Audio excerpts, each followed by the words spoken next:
Salut tout le monde, c'est Vincent Filion à Subchac. On se retrouve donc dans cette troisième vidéo d'une série dédiée à Houdini pour le game développement, donc pour la création d'assets. Plutôt une série pour la découverte, hein, pour bien comprendre l'intérêt d'Houdini dans ce domaine. Donc là, j'ai juste fait offline, j'ai fait un tout petit peu d'organisation. Pour m'y retrouver et pour que vous y retrouviez plus facilement aussi. Donc là, c'est pas des groupes d'ailleurs, c'est les Central Pieces. Ok. Donc là, ce sont pour revenir sur ce que j'ai fait. Donc ici, j'ai créé mes pièces centrales, j'ai créé ce qui va devenir les pièces du haut et du bas. Et puis ici, on s'est fait des damages là-dessus. Donc c'est-à-dire que je suis venu soustraire, par des booléens, je suis venu soustraire un noise, ce qui me donne ce genre de pièces. Celle-là, je vais lui laisser refaire le cook. Il n'est pas très long, ça va. Ok. Donc ce qui nous donne ici ce genre de choses plutôt intéressantes. Ok, allez, on va se repartir là-dessus. Donc c'est parti pour la création de la colonne en elle-même, avec un petit peu d'expression procédurale. Donc pour ça, on va se poser une ligne. Ok. Je vais faire un highlight dessus. Donc cette ligne, je vais lui demander de la faire de 8 de haut. Ok. Donc une ligne là, c'est vraiment une ligne toute bête. Alors là où ça va devenir intéressant, c'est avec du resample, parce qu'en fait la base de beaucoup de techniques procédurales, c'est de copier des géométries sur des points. Donc là ce que je fais, c'est que je prends cette ligne, et puis je vais lui demander de faire un resample dessus. Donc un resample en fait c'est tout simplement, alors, juste je vais vous changer l'affichage des points, hop, voilà. C'est que je vais demander à ce que cette ligne soit redécoupée en quelque chose. Donc là, ce que je vais vouloir, c'est un nombre maximum de segments.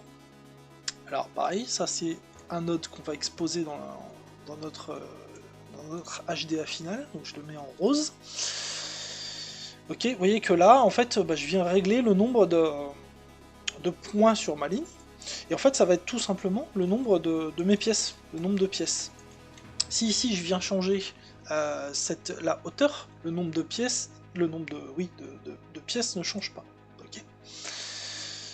Alors juste ici, ça il faut venir passer sur ce type de mesure. Je ne vais pas rentrer dans les détails, mais voilà, c'est ça. Si vous vous intéressez à ce genre de choses, c'est quelque chose qu'il faut faire attention. C'est pour avoir des entiers en fait. Voilà. Ok, alors. Bien sûr, là, ce que je vais vouloir... pardon, je laisse comme ça... Qu'est-ce que j'oublie je veux... Attendez, je retourne voir... J'oublie un truc. Je retourne voir ici, sur l'asset que j'ai déjà fait... Qu'il est bon ressemble. Oui, pardon.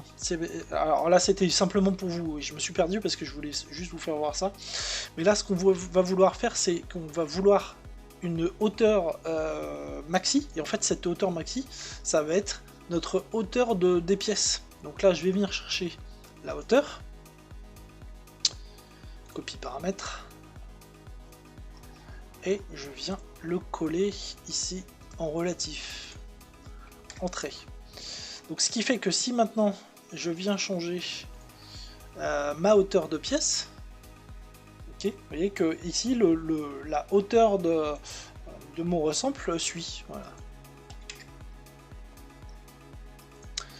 Ok, et puis ben là, on n'est pas loin d'avoir. C'est l'essentiel du truc en fait. Hein, je dirais après le reste, c'est presque du remplissage quoi. Donc comme je vous disais, c'est du copy to point.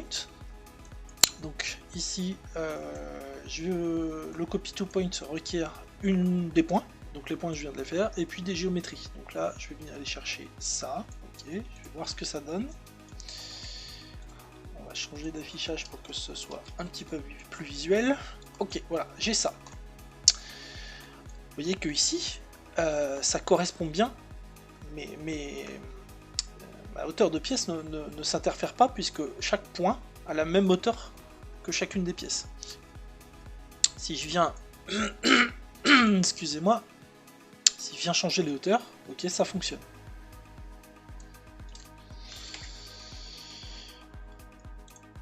Alors, maintenant ce que je veux, c'est que ici, si je copie des pièces sur tous les points, j'ai pas le haut et le bas. Donc ce que je vais vouloir faire ici, c'est commencer à travailler cette ligne. Donc pour ça, on va tout simplement utiliser du delete. Donc on va supprimer un point. Ok. Et ce que je vais faire, c'est que je vais supprimer par alternance le premier point qui a pour numéro 0. Voilà. Donc si je le supprime ici, on voit que ce point disparaît. C'est peut-être pas super visuel parce qu'il y a le... Hop, si je fais comme ça sera mieux. Là j'ai ça, je viens supprimer ce point, donc j'ai plus ce point là. Et ce que je vais vouloir faire aussi, c'est supprimer le dernier point de la courbe. Donc là je peux pas lui donner un numéro parce que pour l'instant le numéro 0 c'est toujours celui-là, mais là si j'ai plus de points, bah, ça va pas être le 7. C'est-à-dire que si je viens mettre le 7 ici, ok, si je viens changer ma hauteur de ligne, je vais avoir plus de points et le dernier point va pas être supprimé. Hop là, alors, attendez, je fais des bêtises là. Si je viens changer ma hauteur de ligne, voilà, là vous voyez que j'ai un point 9, si je viens ici, ce point n'est pas bien supprimé, donc c'est pas ce que je veux. Ce que je veux, c'est supprimer le dernier point, et pour sélectionner le dernier point, on a une expression qui est $n, qui signifie tout simplement supprime le dernier point.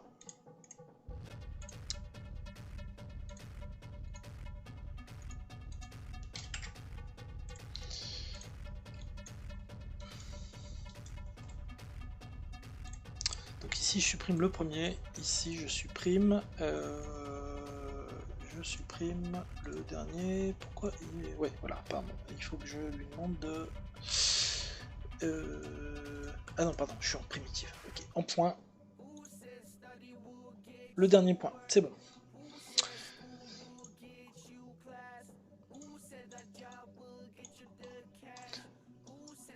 Donc si je reviens sur mon copy to point, vous voyez que tout à l'heure j'avais ces deux pièces là, et là je ne les ai plus. Je vais maintenant pouvoir copier mes pièces du haut et du bas sur ma ligne.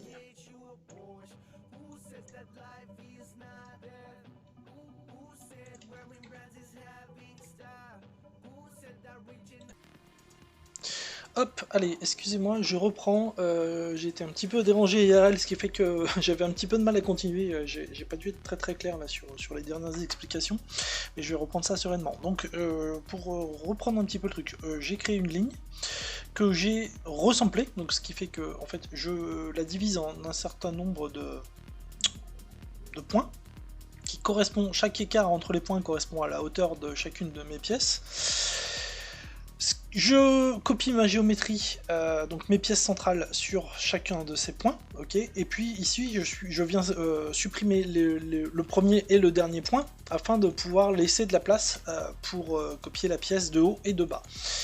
Donc là j'ai juste, je vais juste simplifier les choses, j'ai pas besoin de faire deux fois un delete, en fait je suis exactement sur la même chose. Donc là ce que je vais faire, c'est que je vais supprimer celui-là.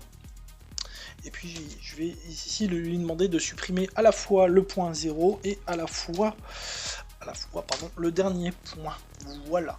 Donc là, pour le moment, c'est terminé pour la copie de mes pièces centrales. On va voir après comment on va gérer l'aléatoire sur les rotations. Maintenant, il faut que je copie donc mes pièces de haut et de bas. Donc pour ça, ici, alors ma pièce de haut, elle est utilisable ici directement. Donc ce que je vais faire, c'est que je vais repartir d'ici. Je vais copier le delete. Je vais lui demander de... Alors là, c'est le dernier, donc je vais lui demander de supprimer tout, sauf le dernier point. Ok. Tout sauf le dernier point. Pourquoi il me l'affiche pas? Tout sauf le dernier point, delete non selected, ça devrait marcher. Alors je vais essayer, hop, je vais faire mon copy to point tout de suite. Donc, mon point. Ouais, ça marche, c'est juste qu'il me le fichait pas. Je sais pas pourquoi. Ok, donc là j'ai bien copié ma pièce d'origine sur le dernier point de ma ligne. Je vais faire la même chose. Donc là je peux dupliquer tout ça. Je vais faire la même chose sur le premier point. Donc là 0. Juste la différence c'est que ici j'ai besoin de retourner cette pièce. Donc ce que je vais faire c'est que ici je vais insérer un transform. Caler un petit peu et puis bah, je vais tourner ça de 180. Ok, donc là j'ai ma pièce du bout, j'ai ma pièce du bas, j'ai ma pièce du haut, j'ai mes pièces centrales. Je vais choper tout ça, hop, je chope les outs, alt et je fais un merge. Et j'aurais même pu poser un nul dans la foulée. Voilà. Voilà, j'ai ma colonne d'assemblée, et là, bah là si je viens changer la hauteur de chacune de mes pièces, tout suit. Alors tout suit dans une certaine mesure, parce qu'il y a des petits trucs qu'il faut qu'on règle encore. On est d'accord que ça commence à fonctionner plutôt pas mal.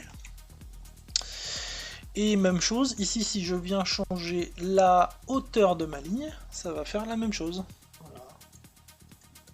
Je peux aller chercher 15 si je veux. Donc ça commence à être intéressant.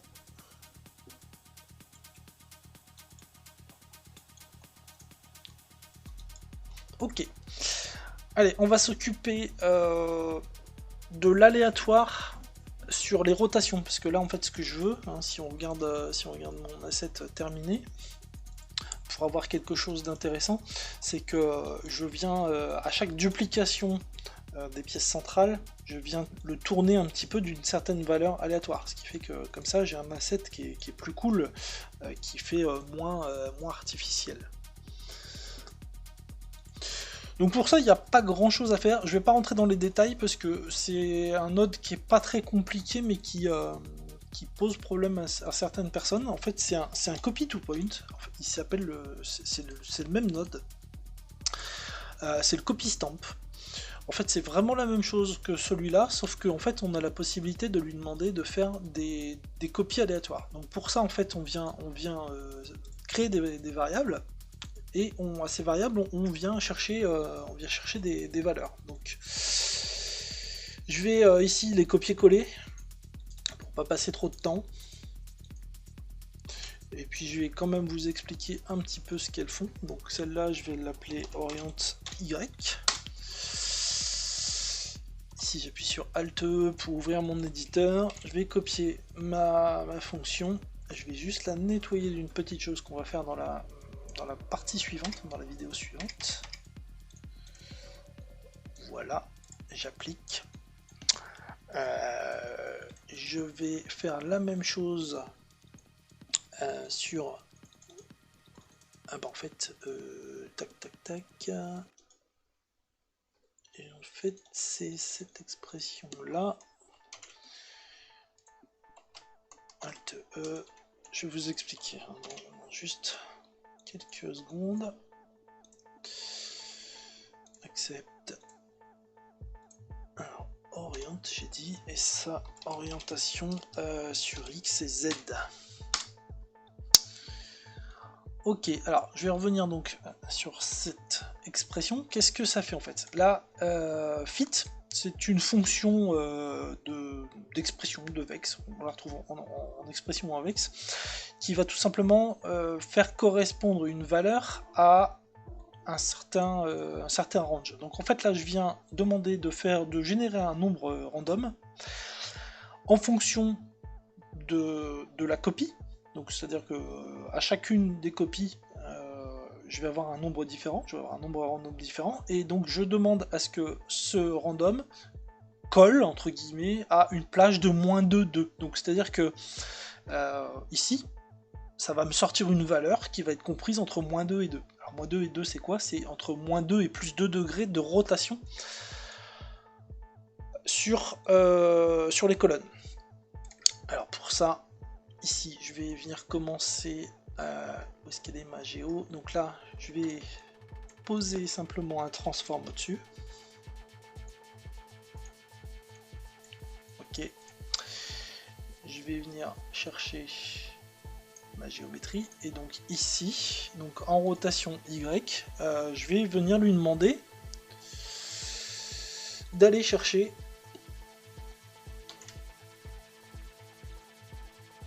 alors je vais par contre si je le copie comme ça, je vais aller le chercher en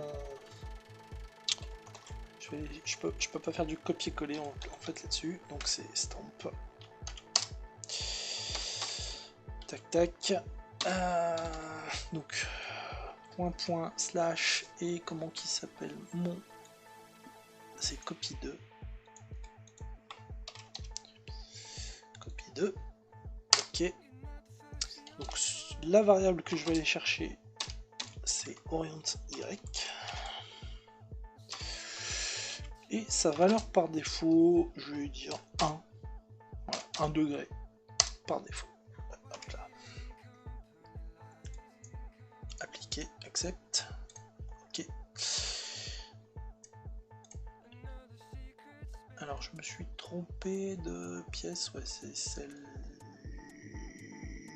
hop.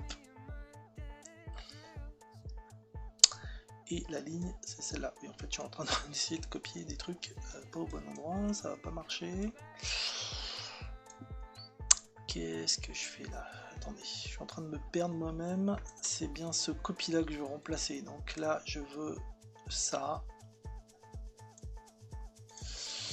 Non, je veux pas ça. Qu'est-ce que je raconte? Je veux ça. Et je veux ça. Et ça ne marche pas parce que qu'est-ce que je fais?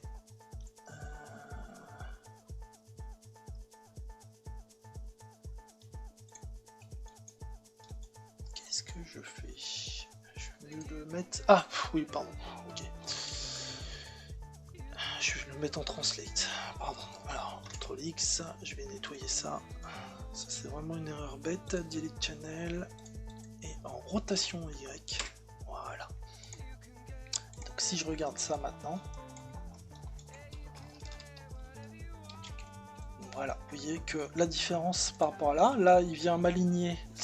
Alors, juste. Il faut que je vire mon 1 ici. Ok. Donc ici, le copy to point d'origine sans aléatoire. Ok. Les pièces sont alignées, bien alignées en rotation. Et ici, je suis venu lui demander de faire une rotation en Y aléatoire à chaque copie. Voilà. Et puis dernière chose, ce que je veux pour rajouter un petit peu d'aléatoire plus sympa, c'est que je viens aussi faire une petite rotation, toute petite rotation, pardon, en relatif, en X et en Z.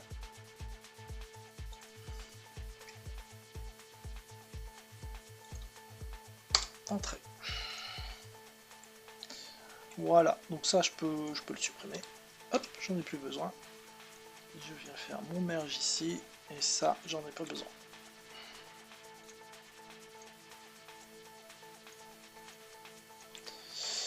Alors là, je suis venu faire un truc encore. Qu'est-ce que j'ai fait?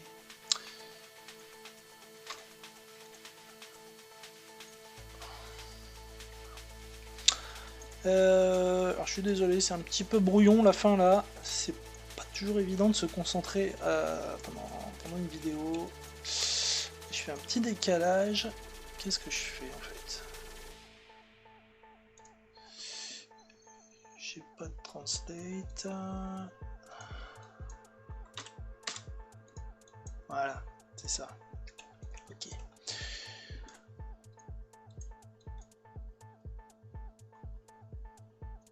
Non, pas du tout. Qu'est-ce que je fais? En fait, je crois que j'ai raté mon copier-coller tout à l'heure. Tac, tac, tac. Ouais, non, mais en fait, ce qu'il y a, c'est que... Ok, ça y est, je sais. C'est que je suis venu faire du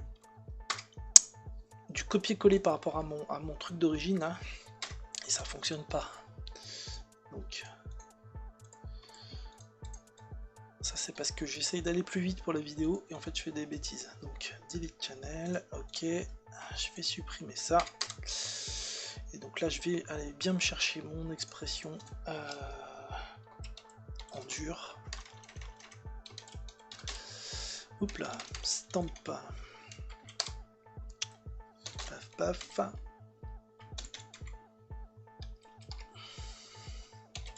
Donc je veux aller chercher mon copy 2, je veux aller chercher mon oriente, c'est comment je l'appelais, XZ, et je veux une valeur par défaut de 1 aussi, allez, entrée. Et là par contre je peux faire un copier-coller.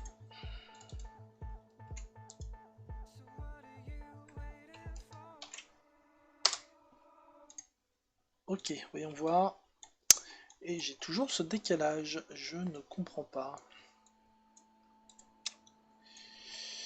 Je ne comprends pas ce que c'est que ce décalage. Ah si, ok, c'est que en fait je suis trop violent là. Moins 2,2, moins 0,5, oriente. Ah, oriente. Voilà.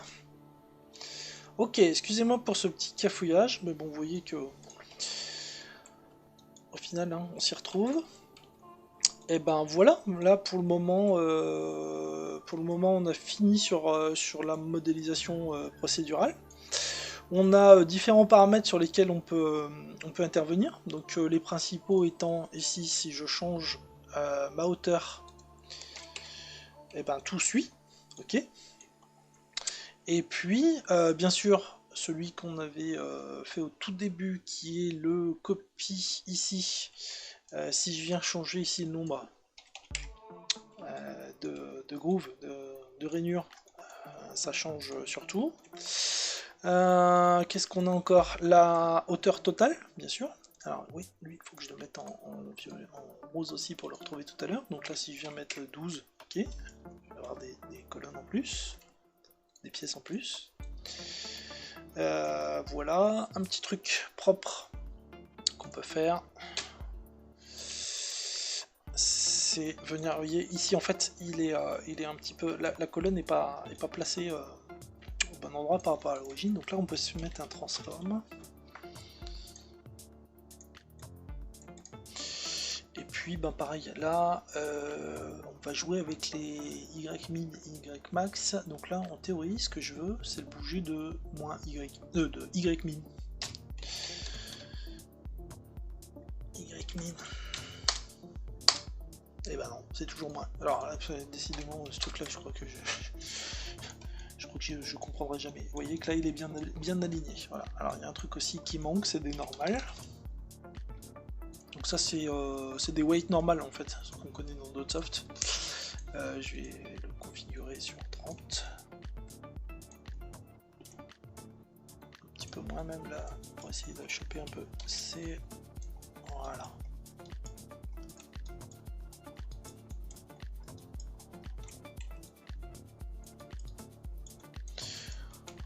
Ok, et ben écoutez, voilà, on arrive à la fin de la modélisation. De la modélisation procédurale. On va faire une dernière partie avant d'attaquer vraiment la partie génération et game dev à proprement parler. C'est qu'on va se créer un HDA et on va jouer avec différents paramètres pour avoir ce style. Hop, si je viens ici, pour se retrouver avec une interface comme ça en fait. Voilà, un truc où on peut changer ici à la volée les choses. Voilà, allez, on se retrouve tout de suite pour la dernière partie.